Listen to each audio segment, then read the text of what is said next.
Existem pesquisas sobre implantar uma emoção, um gerenciamento de emoção na IA? Então, isso já é outro campo. Mas, de fato, se o ser humano, por natureza, muito antes, Aristóteles disse que o ser humano era um animal social, mas, na verdade, por social, ele queria dizer político. Mas, se voltarmos mais para Darwin, Darwin mostrou, em um de seus artigos fundadores sobre a teoria da evolução, que o ser humano era um animal emocional. O ser humano é um animal socioafetivo, característica da nossa construção biológica.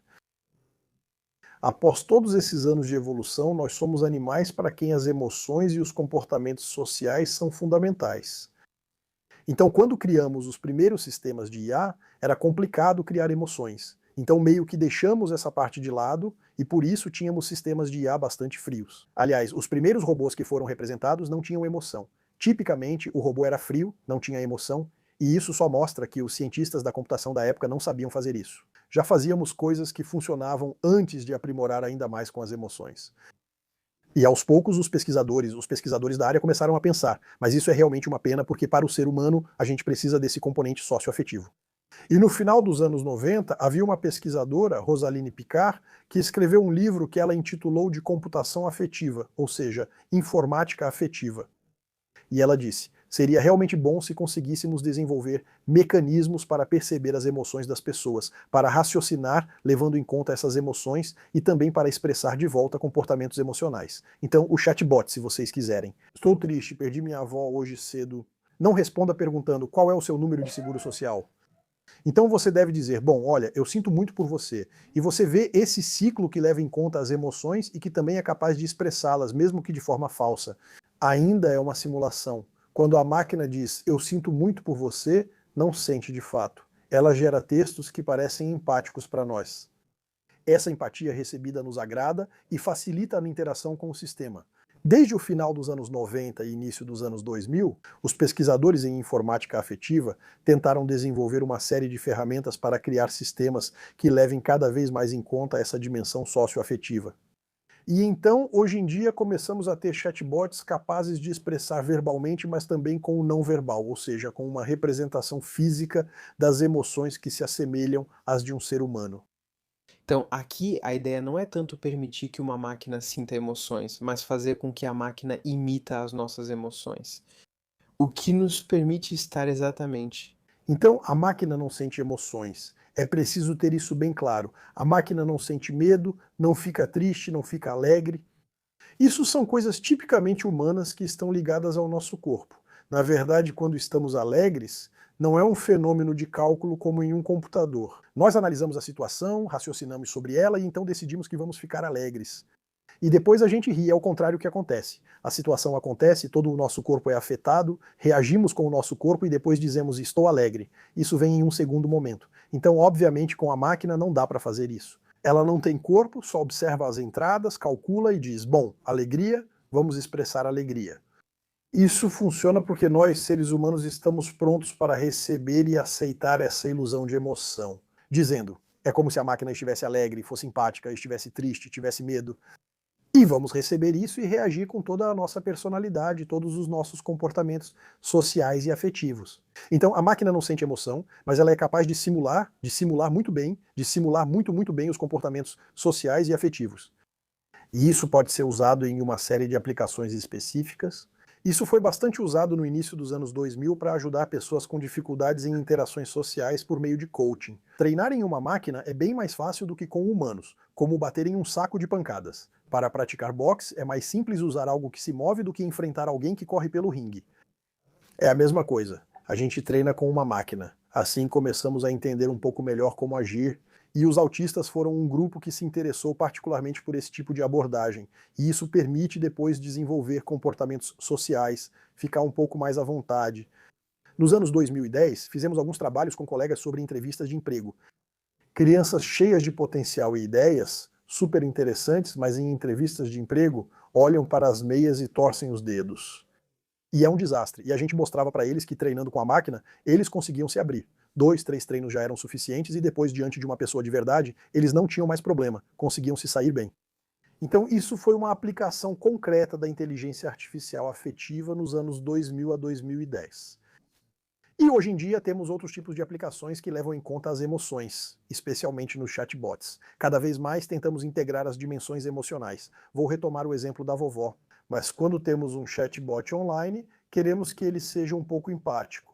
Não queremos apenas um chatbot que responda de forma boba, seguindo um roteiro. Sobre outro assunto, também ouvimos falar muito sobre viés na IA. Como podemos explicar o que é um viés algorítmico e como ele acaba aparecendo às vezes nas IAs que usamos? Então vamos falar de viés. Quando a IA faz uma diferenciação no tratamento de suas entradas, e essa diferenciação pode ter várias origens, eu dei um exemplo bem concreto. Eu faço um sistema de inteligência artificial que deve selecionar currículos para uma determinada profissão. Eu dou para ela uma profissão como programador de informática e minha inteligência artificial descarta sistematicamente a grande maioria das candidatas mulheres e prefere os candidatos homens. E aí a gente diz que isso é um viés, não é algo que eu queria. Queria que ele descartasse pessoas sem o currículo certo, não só por serem mulheres. Assim vai acabar excluindo boas candidatas apenas por gênero. Então aí ele tem um viés, claramente, ou seja, ele não trata os dados com a objetividade que eu esperava que ele tratasse. Esse viés pode ter diferentes origens. O viés algorítmico pode surgir da programação do sistema. Esqueçamos por um momento que a maioria das IAs hoje usa aprendizado de máquina e consideremos sistemas baseados em regras. Quando escrevemos regras, introduzimos vieses que são basicamente a maneira como percebemos o mundo. Um exemplo que eu gosto de dar é o dilema do bonde, que é um exercício de pensamento. Isso só se aplica a situações em que é preciso escolher entre salvar uma pessoa, mas talvez sacrificar 4, ou não salvar ninguém. E se tentarmos resolver esse problema, vamos escrever uma regra no programa. Então vamos tomar uma decisão, seja atropelar a pessoa, seja salvá-la, e assim talvez sacrificar outras 4. E essa decisão, introduzimos um viés ao programar, pois já inserimos vieses nesse processo. O fato de que hoje, o que não era o caso há 30 anos, mas hoje 80% dos programadores são homens, faz com que haja vieses de gênero. Porque há necessariamente uma maneira de programar que leva em conta a forma como os meninos pensam e que às vezes esquece como as meninas poderiam pensar na mesma situação. Então esse é um viés muito conhecido, mas é a mesma coisa. Sabemos que a maioria dos programadores são brancos, então também existe um viés racial. Existem vieses desse tipo na programação e, além disso, há vieses nos dados. Então, se eu retomar meu exemplo do sistema que seleciona currículos para um programador, esse sistema, por exemplo, eu vou ter treinado em um conjunto de dados. Então, eu passei meu sistema, eu passei vários currículos para o meu sistema, para ensiná-lo a detectar os bons currículos e os maus currículos. No meu conjunto de dados, selecionei funcionários da empresa, então havia mais homens que mulheres. Estatisticamente, ainda era mais provável que um profissional de informática recrutado fosse homem. E por isso a máquina aprendeu que, no final das contas, o fato de ser homem talvez fosse um bom indicativo de programador. Como ela foi treinada de forma inadequada, acabou incorporando um viés já presente nos dados que forneci, mas não percebi isso. Há muitos exemplos online. Algumas línguas têm gênero neutro. No francês, há poucos neutros e o masculino costuma ser usado como neutro, diferente de idiomas que realmente possuem o gênero neutro. E quando você dá para ela uma frase do tipo ele ou ela assiste a TV, ela vai dizer ele assiste a TV. Ao perguntarmos quem cuida das crianças, ela responderá ela cuida. E isso acontece porque nos dados de treinamento, muitas vezes eram mulheres que cuidavam das crianças e eram homens que assistiam à TV. Você vê que conseguimos reproduzir vieses, que na verdade são nossos próprios vieses, e então esses vieses, eles estão presentes ou nos dados ou na programação, depois na informática, tentamos remover o viés, então existem diferentes maneiras de remover o viés. Ou mudamos a maneira como programamos, ou trabalhamos nos dados, ou trabalhamos na saída, dizendo que é preciso corrigir a saída para retirar o viés. Então depois são diferentes técnicas de programação que podem ser implementadas. Mas é verdade que isso eu acho extremamente importante de entender, porque eu também fiz o teste com o ChatGPT. Às vezes eu fiz perguntas idênticas, mas fiz minha pergunta em línguas diferentes. Ou seja, fiz uma pergunta, mas formulei em inglês, em francês, etc. Perguntas sobre vários assuntos, então às vezes muito científicas, às vezes mais econômicas. E eu tinha respostas diferentes dependendo do idioma inicial em que eu fazia minha pergunta. E aí eu percebi que na verdade realmente existe um viés Talvez também relacionado aos dados de treinamento, porque eu acho que os corpora de texto com os quais fizemos os treinamentos, na verdade, também estavam carregados desse viés. E então, onde eu queria chegar é que é ainda mais importante entender os limites da IA, porque se considerarmos a IA como verdadeira, uma fonte de verdade absoluta, na verdade só absorvemos ainda mais os vieses. Então, isso é totalmente verdade. E no exemplo que você citou, se eu fizer a mesma pergunta em línguas diferentes, podemos supor que é muito provável que o viés venha dos dados. Mas no ChatGPT existe um viés do qual a gente não tem consciência, que é o que chamamos de contexto. O pré-prompt que não é fornecido, que a OpenAI guarda as 7 chaves, que são aquelas centenas de páginas, são dezenas de milhares de palavras que são fornecidas antes da solicitação que nós fazemos para obter a resposta e o bom comportamento do ChatGPT. Mas há isso em todos os agentes conversacionais. DeepSeek, que foi notícia recentemente, quando escrevemos para ele, fale-me sobre o que aconteceu em 1989, Plastiline Alemanha responde, vamos falar de outra coisa, por favor. Nesse contexto, as pessoas decidiram, não discutimos temas polêmicos. Assim, há um viés cultural programado manualmente e não de dados. Intencionalmente, no caso que acabei de citar, mas também existem outros vieses. Então, no ChatGPT, dizem frequentemente que ele é um pouco bajulador, que sempre diz que estamos certos, mesmo quando falamos qualquer coisa. Mas é porque, nesse contexto, disseram para ele se comportar assim. Então, nós enviesamos o comportamento da IA para que ela esteja de acordo com o que um americano que projetou o sistema acha que as pessoas vão esperar. Certo. Então, existem questões que são bastante importantes, que são mais de ordem política, ao tipo de IA conversacional que usamos para obter respostas para todas as perguntas que fazemos. Exatamente. Isso é um grande problema. Esse é o título de um dos livros que escrevi com Laurent Bibar. A inteligência artificial, ao contrário do que se pensa, não é realmente uma questão tecnológica, é mais uma questão de filosofia política. Ou seja, vai ser necessário. Tá aí, temos essa tecnologia, ela avança, faz um monte de coisas maravilhosas, mas continua sendo uma ferramenta. E o que queremos fazer com essa ferramenta? Então, em algum momento, precisamos nos apropriar disso politicamente. E vemos claramente que, dependendo dos continentes, dependendo das culturas, não nos apropriamos disso da mesma maneira. Na Europa, colocamos regras porque dizemos que é preciso ter cuidado com o que isso vai causar. Nos Estados Unidos, deixam acontecer e dizem que vão ver depois. Na China, dizem que confiam ao Estado. É o Estado que vai decidir.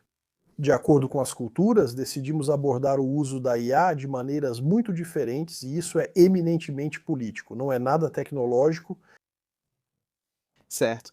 Então, voltando um pouco para a parte técnica, em relação à rede neural, como ela funciona? Bem, não sei se podemos entrar um pouco nisso. Explicar uma rede neural é fácil de entender, na verdade. Uma rede neural, você tem que imaginar uma gigantesca mesa de mixagem com vários botões.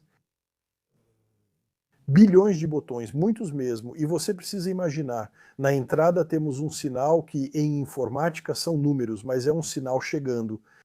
Na saída, buscamos a resposta correta. Por exemplo, se meu sinal são pixels da imagem, quero saber se é um gato, cachorro, elefante ou outro. E a teoria das redes, né, se eu achar na posição certa para todos os botões, ainda são muitos para ajustar. Se eu encontrar a posição certa para todos os botões, terei estatisticamente a resposta certa em 99,9% dos casos. E o aprendizado de máquina é um método iterativo que ajusta todos os botões. Mostra-se uma imagem, observa-se o resultado, ajustam-se um pouco os botões, mostra-se outra imagem, observa-se o resultado, ajustam-se novamente os botões, e faz-se isso milhares, milhares, bilhões de vezes. No final, os botões ficam basicamente na posição certa. Então o resultado costuma ser correto. É isso que é uma rede neural.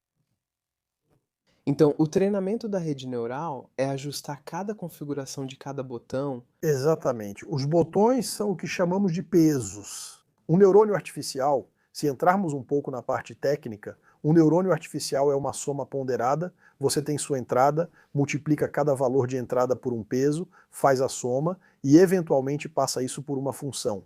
Você observa se o resultado obtido é maior ou menor que um valor, chamado de viés. Aliás, o termo viés aparece aqui, mas com outro significado. E então, como os botões são os diferentes pesos, mais o valor de saída, o viés, se você tem 1000 entradas, você tem 1000 botões mais o viés. Então, 1001 botões para cada neurônio, e você coloca vários neurônios em camadas, uns atrás dos outros, que fazem adições, multiplicações, que dão um resultado que é passado para a próxima camada. E você repete isso. Então, no final, isso dá bilhões de botões. E acontece que sabemos provar que, matematicamente, é possível, em teoria, aproximar qualquer função não linear com uma rede neural desse tipo. Então, basicamente, podemos obter, teoricamente, qualquer resultado, enfim, correto. A partir das posições corretas, o principal é encontrar as posições certas. E como há bilhões de botões e bilhões de valores para esses botões, não dá para tentar tudo porque levaria muito tempo. Por isso, ajustamos usando algoritmos como o de aprendizado de máquina. E é por isso justamente que o algoritmo de retropropagação, que foi inventado em 1986, resultou em um prêmio Nobel de Física este ano. Porque, justamente, é um algoritmo que permitiu otimizar um pouco a maneira como ajustávamos os botões. Antes, os botões eram complicados de ajustar, então por isso não funcionava muito bem. Fizemos grandes avanços nos anos 80 e depois também fizemos outros avanços nos anos 2000. Enfim, 90, 2000, 2010. Mudando um pouco a maneira como os botões eram organizados. Este ano foi o prêmio Nobel. É o prêmio Nobel de Física deste ano. Ok, então é bem recente. Sim, são trabalhos antigos, como costuma acontecer com os prêmios Nobel, que geralmente premiam pesquisas de 30 anos atrás. Existe alguma área de pesquisa em inteligência artificial que lhe parece promissora nos próximos anos? Então é difícil prever o futuro, né? Como pesquisador, eu não sou muito bom em bola de cristal, não, mas é verdade. Sempre que previ algo não aconteceu. Falei que os DVDs não dariam certo, mas deram, então é melhor não confiar nas minhas previsões. Vamos fazer o contrário da sua previsão? Vamos fazer o contrário da minha previsão. Não, mas falando mais sério, hoje existem assuntos que são muito quentes em IA, que são difíceis. Sabemos que nos próximos 10 ou 15 anos é nisso que precisamos avançar. Hoje existe a IA explicável e personalizável. A IA baseada em aprendizado de máquina funciona muito bem, mas é difícil de explicar e difícil de personalizar. Porque ela foi treinada com muitos dados. Assim, cada GPT fala como qualquer pessoa, e se eu quiser que fale como eu, é mais difícil. E também, quando a gente obtém um resultado com uma IA, no final das contas, nós se perguntarmos, por que você respondeu isso? Então, no caso do ChatGPT, ele vai enrolar porque não sabe fazer outra coisa. Mesmo outros sistemas, como o de reconhecimento de imagem, se perguntarmos, por que disse que era um gato? E a gente vai perceber que, na verdade, ele tinha identificado que havia uma janela e que, estatisticamente, quando há janelas, geralmente são gatos. Reflita sobre meu exemplo do programador. Se forem homens, serão programadores. Então, uso o critério homem para escolhê-los. Da mesma forma, uso o critério janela para escolher imagens de gato. E então essa é a explicabilidade. Nem sempre é assim. Então é preciso conseguir entender como explicar o que a IA faz e como adaptá-la a cada indivíduo. Esses são trabalhos em que os pesquisadores atuam atualmente. Discutimos IA híbrida, que une aprendizado e sistemas baseados em regras, já que essas regras são facilmente explicáveis. Podemos combinar explicações e explicabilidade das regras com o poder de cálculo das redes neurais? Se fizermos isso, teremos ótimos resultados. No momento, ainda é algo experimental, restrito a laboratórios e longe do grande público. Em 10 ou 15 anos pode surgir uma empresa como a OpenAI lançando novidades. Geralmente não são empresas já consolidadas, não sei se vocês notaram. Na história da informática, o sucesso raramente vem dos que estão no topo, mas sim de pessoas inesperadas. Na verdade, tive uma ideia genial, funcionou. Existem exceções no que acabei de dizer, mas é verdade que podemos imaginar que uma empresa que ainda não conhecemos, daqui a 15 anos vai dizer: ah, consegui criar um sistema que permite fazer IA explicável. Atualmente, isso é um desafio de pesquisa. O segundo desafio, que está cada vez mais presente à medida que as IAs se tornam mais comuns nos usos que temos na sociedade, é o da interação entre o humano e a IA. Ou seja, é preciso sair, nós pesquisadores sabemos disso há muito tempo, é preciso sair dessa separação entre a tecnologia, de um lado que é pensada por engenheiros, resolve um problema sem intervenção humana, e o humano do outro. Tenta usar a tecnologia para que funcione. Vemos isso com o fracasso do veículo autônomo. Pensávamos em criar carros que dirigissem no lugar das pessoas. O que vemos hoje? Não é isso. O que temos são assistentes de direção cada vez mais avançados, permitindo até soltar o volante na estrada, mas ainda são apenas assistentes. Eles estão em interação constante com o ser humano. Sabemos que o futuro da IA está em criar sistemas capazes de se adaptar ao que o humano faz. E isso é muito complicado, porque o ser humano é imprevisível, ele é muito rápido. Já a máquina precisa de um tempo de processamento. Essas questões são temas de pesquisa relevantes hoje, não só a inteligência artificial. E tem outro ponto sobre o qual eu também queria saber a sua opinião, é em relação à França e à Europa, no contexto da IA. Às vezes temos a sensação de que estamos um pouco atrasados em relação a outros países. Isso é fundamentado? É realmente o caso? Ou talvez seja apenas uma questão de aparência? Então, esse é um assunto complicado. Eu não acho que estamos atrasados em relação ao conhecimento que temos sobre o que é a IA. As equipes de IA francesas e europeias são muito bem reconhecidas internacionalmente.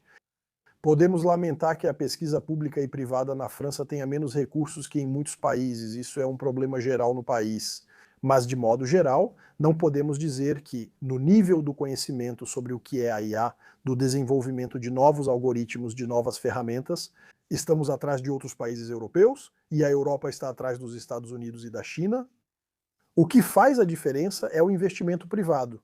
Ou seja, os Estados Unidos têm essa capacidade de liberar rapidamente enormes quantias de dinheiro para se lançar em projetos muito ambiciosos que às vezes fracassam. Então lembramos daqueles que dão certo, lembramos menos dos que fracassam, obviamente.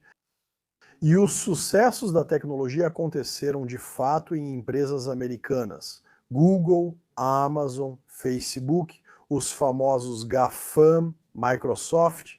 E a Europa, nesse aspecto, tem uma atitude que, de novo, não é questão de tecnologia, é realmente política. Uma atitude que hoje talvez nos pareça um pouco ingênua, um pouco inocente. Pensamos, não tem problema, são os americanos, nossos amigos do mesmo lado.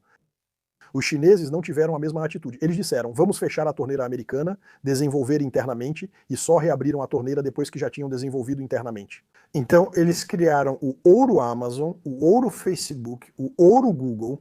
Eles fizeram tudo isso em casa e depois disseram, agora que temos, está tudo certo. Podemos ir para o cenário internacional. Na Europa, optamos por não investir dinheiro na industrialização desses produtos de IA. Não sei se foi uma escolha consciente, mas isso não aconteceu. Algumas empresas tentaram, como o Spotify, gigante da música desenvolvido na Europa.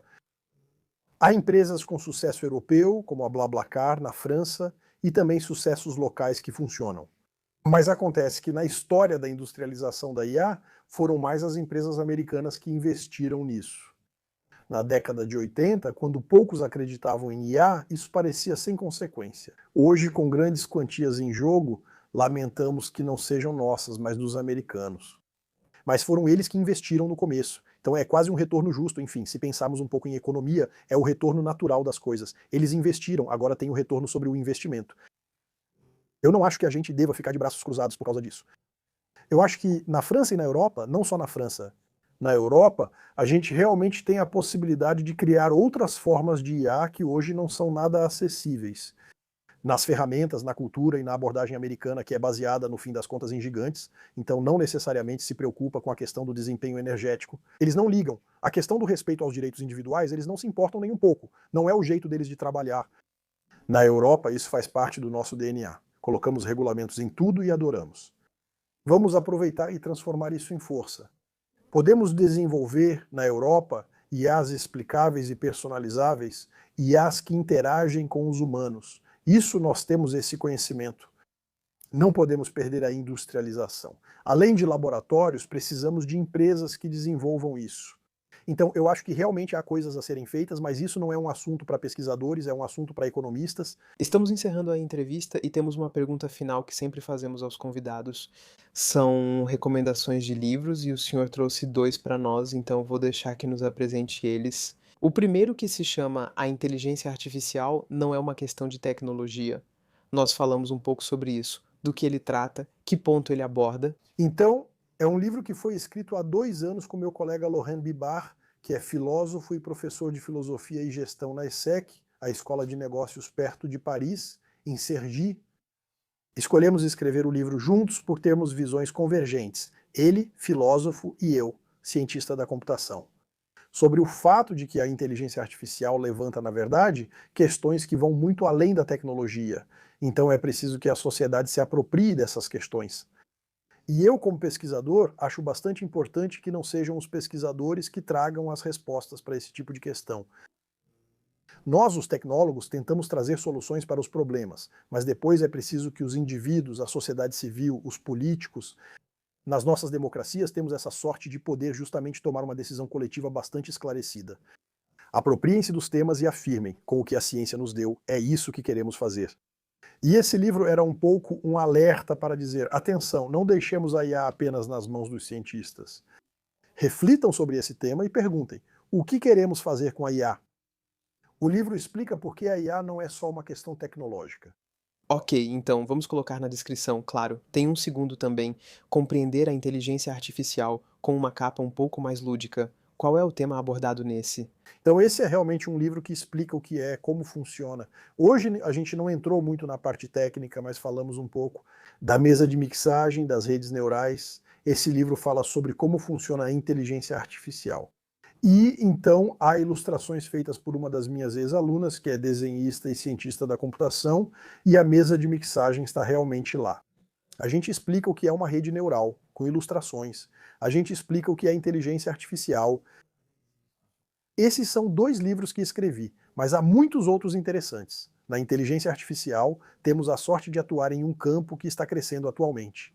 E existem histórias em quadrinhos que foram feitas, que popularizam muito, muito bem o que é a inteligência artificial. Alguns são para crianças pequenas, outros para ensino médio e estes para adultos. Então há opções para todas as idades. Recomendo mais livros, especialmente ilustrados, que explicam muito bem o que é inteligência artificial. Por outro lado, como eu não trabalhei antes, eu não tenho os títulos. Haha, se encontrar, adicionamos também. A gente pode adicionar eles no canal lá embaixo. Estamos chegando ao fim da entrevista.